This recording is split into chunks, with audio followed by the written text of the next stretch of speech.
Bismillahirrahmanirrahim. Alhamdulillahirabbil alamin. Allahumma shalli ala sayyidina Muhammad wa ala ali sayyidina Muhammad. Kawan-kawan, beberapa waktu yang lalu ya saya menerima pertanyaan ya dari salah seorang subscriber.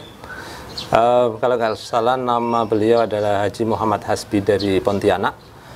Baik, yang beliau tanyakan adalah tentang getaran yang berada di pompa atau pipanya.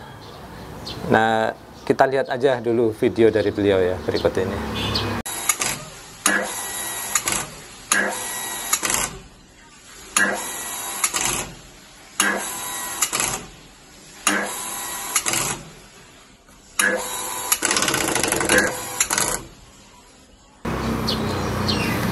Nah, kawan-kawan, mudah-mudahan tadi bisa melihat ya dengan jelas bahwa memang setiap kali pompanya berhenti itu ada getaran ya, dadat. Kadang getarannya sebentar, kadang lama gitu ya.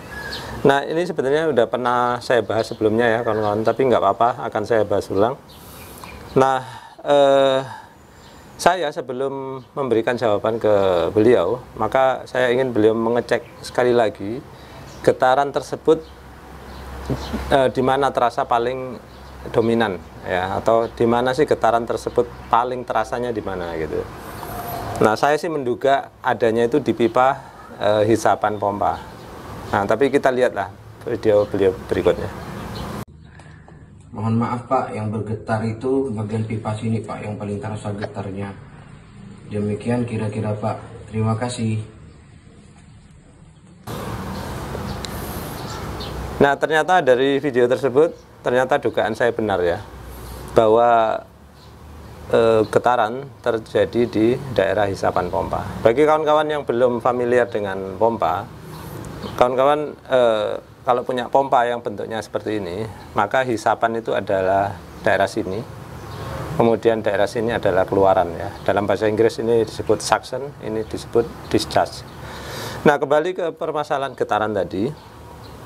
Getaran tersebut itu dinamakan water hammer ya kawan-kawan, water hammering atau palu air gitu ya. Nggak pernah sih kita bahasa Indonesia kan palu air gitu, nggak pernah. Jadi water hammer itu terjadi kenapa? Nah, ini ya kawan-kawan, perhatikan ya, ketika pompa jalan maka air akan mengalir dari suction menuju ke pompa ya. Karena pompa ini otomatis, maka pompa ini berhenti ketika tekanan di daerah sini sudah tinggi ya, maka pressure switch-nya ini merasakan tekanan tinggi sehingga mematikan pompa. Tek, gitu. Matinya mendadak, begitu tekanan tinggi dimatikan, tek gitu. Nah, karena aliran yang berhenti mendadak tersebut, maka air yang tadinya enak-enak ngalir tiba-tiba kayak direm mendadak, cuk gitu ya, sehingga berhenti di sini. Dia membentur check valve yang ada di sini ya, tek gitu, sehingga air ini kaget dong gitu ya, air juga bisa kaget ya, tek, akhirnya terjadi gelombang kagetnya itu dikembalikan lagi ke sana. Ternyata di ujung pipa sana itu juga ada klepnya kawan-kawan ya, biasanya ada foot klep atau check valve juga di dalam sana, sehingga sampai sana membentur juga gelombang air ini, deng gitu ya. Ini gelombangnya ya, tidak terjadi aliran tapi gelombang kejut ya, impuls dalam bahasa Inggrisnya. Akhirnya ke sana, duk ya, terus mentok balik lagi ke sana, duk. Jadi dia kayak gelombang bingung ya, ke sana mentok, hanya duk duk duk duk duk duk, karena terjadi cepat sehingga bunyinya duk duk duk duk duk, seperti itu.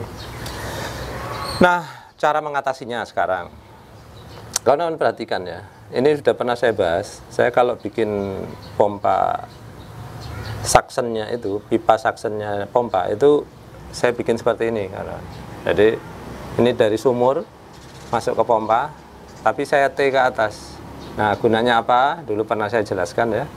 Ini yang pertama, kalau kita mancing enak kawan-kawan, gampang ya, lebih cepat airnya. Kita masukkan dari sini, jus gitu, cepat. Nanti pompa nyala beberapa detik langsung mengalir tuh gitu. Nah, sekarang fungsi keduanya kawan-kawan baru tahu ya, untuk mengatasi water hammering tadi. Loh, bagaimana caranya?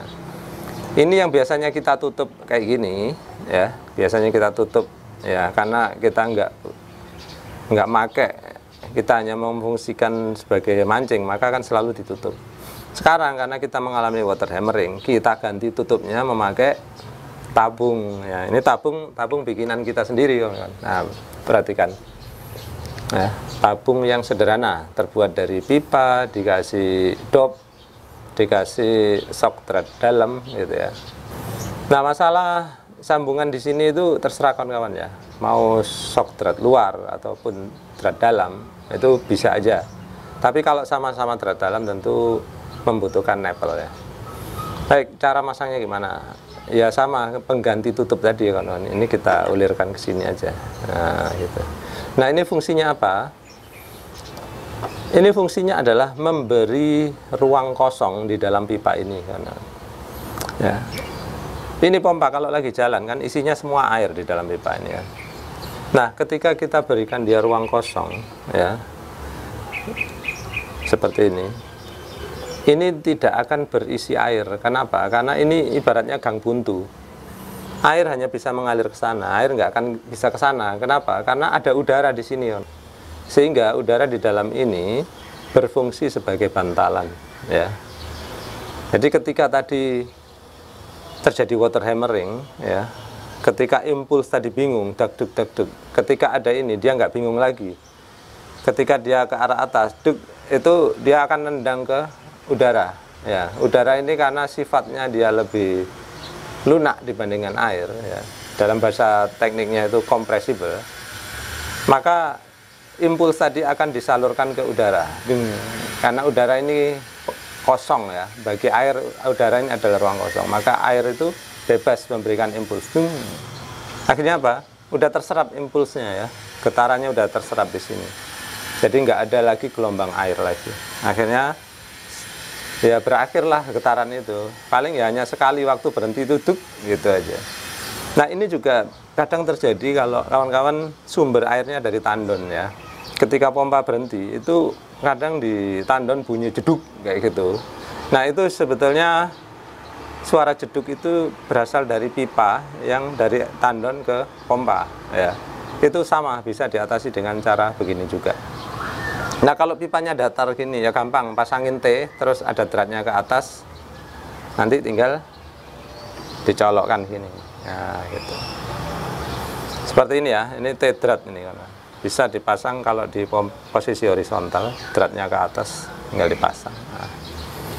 Jadi itu kalau ada bunyi-bunyi jeduk ataupun tek itu insya Allah adalah water hammer. Dan cara mengatasinya apa tadi?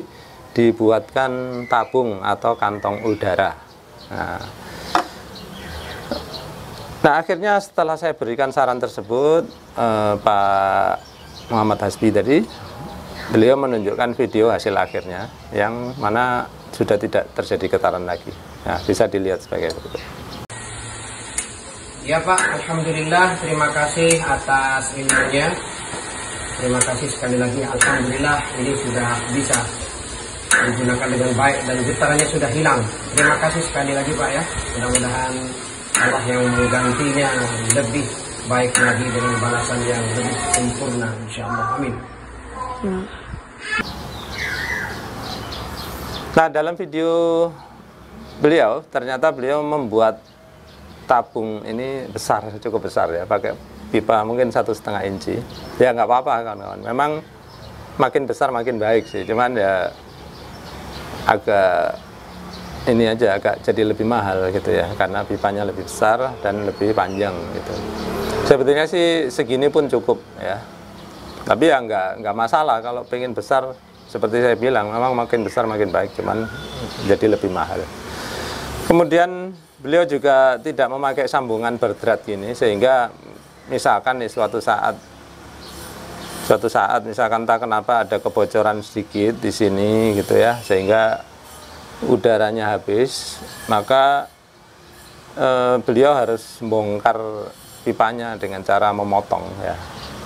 Kalau saya nggak perlu motong karena ada dratnya. Misalkan bocor bisa kita tambal dari dalam atau ganti ininya, gampang ya. Ya terserah lah, itu ini nggak harus pakai drat, nggak harus dilem. Kreativitas kawan-kawan masing-masing. Yang penting menciptakan kantong udara atau tabung udara.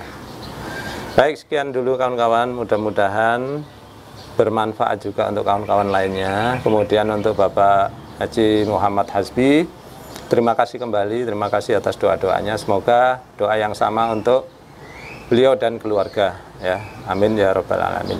Sekian dulu, terima kasih kawan-kawan sudah menyaksikan.